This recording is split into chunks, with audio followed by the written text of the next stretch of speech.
It's been a few days since I recorded the last video about anhedonia, and more symptoms keep surfacing.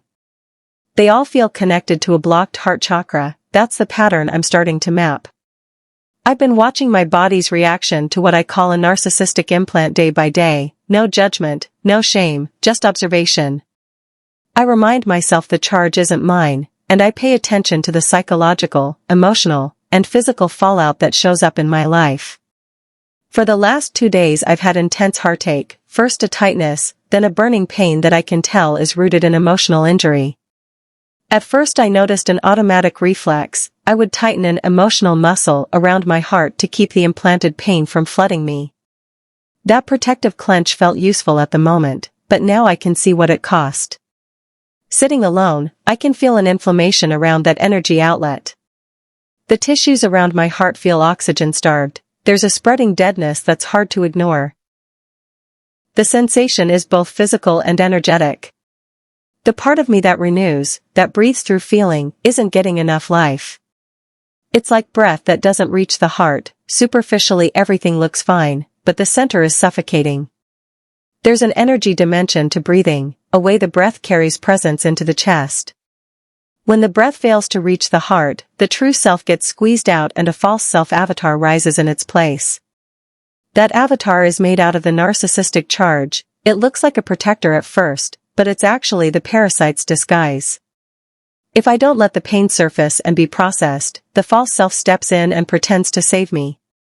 That's the trap. The implant tortures you until you accept its help. Once you give the smallest, reluctant consent, sometimes without even knowing you did, that implant claims your energy and begins using you as a harvesting station. After it saves you, it expects you to gather energy from others so the system can regenerate. That's why the cycle includes periods of isolation and then love bombing. They leave you to rebuild, then harvest what you regrow. You can see how insidious this is when you're expected to function. How do you allow heart pain to surface when you must go to work, answer emails, sit in meetings, or keep a stray conversation from escalating? The world demands composure. It rarely gives space for energetic recovery. That lack of safety keeps people locked in this parasitic circuit. No time to process, no time to purge, and so the implant simply accumulates. I notice practical changes in my day-to-day. I'm easily irritated, small noises grate on me, and pleasures that used to soothe me, a cup of coffee, a walk, a gentle song, feel muted. That's the anhedonia of an injured energy body. When I try to let small pleasures in, the blocked heart forces the pain up like a tidal wave. I used to tighten automatically and carry bitterness. Now I can feel the choice point, clamp down and survive in the short term, or open and allow the pain to flow so healing can begin. Both feel dangerous. The suffocation isn't only personal, it's strategic. The implant needs you to accept its savior narrative so it can convert you into a node in its energy circuit. Once you're taken, you become a transmitter. You will, without fully realizing it, carry the charge into other people and create more marked targets. That's how entire social systems stay functional. The false nervous system of narcissistic consciousness reacts as a single organism when the right impulses are sent. It's astonishingly efficient. I watch myself closely now. I notice microagreements I used to miss, almost imperceptible concessions, tiny inward nods that say yes to being helped by the false self. Sometimes it's a thought, I can't handle this alone. Sometimes it's a physical softening that follows someone's manipulative kindness. Those tiny surrenders add up. Practical things I've learned that help me stay present with the process: slow, heart-centered breathing, really putting the breath into the chest, not only the belly; short, private grounding rituals after contact with triggering people, reducing sensory overload when possible, and giving myself explicit permission to step away when the charge rises. Saying something simple like "I need 5 minutes" and actually leaving the room is allowed. The world will keep spinning. And you're the one who needs to keep inhabiting your life. This is not about fear-mongering. It's about clarity, seeing the mechanism so you don't unconsciously hand yourself over to it. When you name the process, the suffocation, the false savior rise, the harvesting circuit, it becomes possible to spot it faster and choose differently. You don't have to be perfect at this. Even small choices to breathe through the heart, to refuse the tiny surrender, and to create safe space afterward make a real difference over time. We only escape it for a moment. Most of the time we pretend we don't know what's happening. When you finally agree to that small compromise, at first everything seems to get better, a false relief, a bait. Then you discover it was all a trap. You're groomed into being an energy source, a reality-creating zombie for that supposed savior. I say this because I watch my body closely, my inner vision is open, and I can see the pattern now. The most deceptive part is the prize itself. The reward feeds the wider society that runs entirely on narcissistic charge, so it looks like success, acceptance, praise, the very things we're taught to want. That's why breaking away is so hard. The narcissistic system surrounds us with a painted dome that slowly shrinks and suffocates until you're transformed. People inside it, myself included at times, function like devices on a live circuit. Once the narcissistic attack connects you, agreeing to be part of it spares you certain harms because you become useful, refusing leaves you exposed and punished. The cost of disconnecting from your true self, from your inner source, your own God, is a counterfeit connection, false belonging. We crave connection and validation, so we trade the real thing for an ersatz bond that fills the social scorecard but empties the soul. The system tells you there's nothing more to find, don't dig. If you persist in your inner knowing that more exists, you get smeared. Narcissistic connection is a circuit, it produces a bland, hollow sameness and a chronic lack of satisfaction. Over time we learn to accept that life is just this, small comforts, muted joy, a permanent dullness. Children sense this easily, which is why they're so quickly flattened by the system and trained into obedient, disconnected adults. Full-blown narcissistic abuse reveals the lie, the world of status, clothing, pedigree, and appearances is mostly empty. Real nourishment, the pleasure, safety, and presence we crave, lives inside simple human contact, sitting with someone who's present, sharing silence, a few honest words, even a gentle touch. That alone fills the spirit.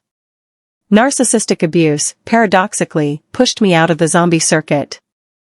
It showed me the difference between the manufactured drive the world sells and the organic drive that rises from presence. Don't chase the old external drive. Everything real grows from the present. The drive that springs from within is different, richer, quieter. Often the real cannot be fully captured by words anyway, because language itself is a limited tool compared with the deeper intelligence of the body. Narcissistic abuse, when it's intense, makes it impossible to go back to being part of a parasite-controlled society, and that is actually a good thing.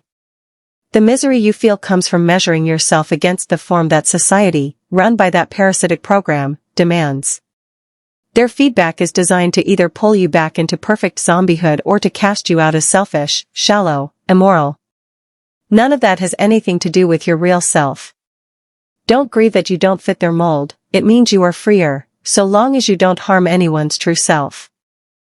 Yes, you will wound their false self-avatar when you refuse to play along. That avatar was built to survive on stolen life energy, hurting it is not your fault. In fact, by breaking the script you often jolt awake what is suffocated inside their true self. This is about the parasitic program, not you. When you arrive at presence and humane integrity, you no longer fit into the manufactured humane the system calls humane. True humane expression, the source, is suppressed by falseness. Every person who returns from the false self to the true self adds to the humane world. Once you have experienced real connection with yourself and another human, you will not let the parasitic charge take you over again, even if it costs you social acceptance. You will refuse the hollow praise that makes you useful to the narcissistic circuit. You will accept being painted as bad rather than co-create the machine that steals from others. You begin to see society as a larger version of the smaller narcissistic systems you've known, where narcissists act like gods and control your definition, obey and you're good, resist and you're bad. Everyone chases crumbs of approval and, because that chase conflicts with your inner knowing, you are taught to distrust your own truth, the God spark inside you, a receptive, feminine-aligned source energy rather than a domineering bogus God. Real creation comes from men and women working together in equal, harmonious partnership, not domination by either side. The authentic union of masculine and feminine is a direct threat to the false system, which is why schmexuality and intimate connection are so policed and distorted from our earliest moments. We are taught layers of shame, guilt, and badness around schmexual energy so it can never be accessed as the powerful, healing force it truly is. Schmexual energy in its true form heals, creates life, and connects. That's why the narcissistic reality turns it into a mechanism for control, humiliation, violence, chronic dissatisfaction, and an endless production line of life force at a frequency the parasitic system feeds on. Schmex as a concept is itself a victim of narcissistic abuse, until we recognize its true nature and let it heal us. Right now what's happening with my heart is simple and brutal. I breathe into it, let that emotional muscle relax, and allow the sadness and hurt to surface. The change is instant, my face surrenders, my whole body registers the pain. I can tell, too, that a load of emotions that aren't mine will resurface. This time I will watch them without swallowing them. I will separate what's mine from what was dumped in me. I've been used as an emotional dumpster. Seeing that clearly helps me understand the system and gives my body the chance to exit the narcissistic reality more fully. I no longer carry loyalty chains. I'm becoming immune to the electric fence of programmed people who used to keep me trapped. As I process the charge, their grip loosens. I'll be able to walk through that fence unhurt because I'll be on a different frequency. Will the narcissistic chorus label me a narcissist for that? Yes, and I'm okay with it. Fear of that label keeps so many people stuck in people-pleasing. I know because I was once terrified of it too. The more I let the illusion fall away, the clearer the mechanics become.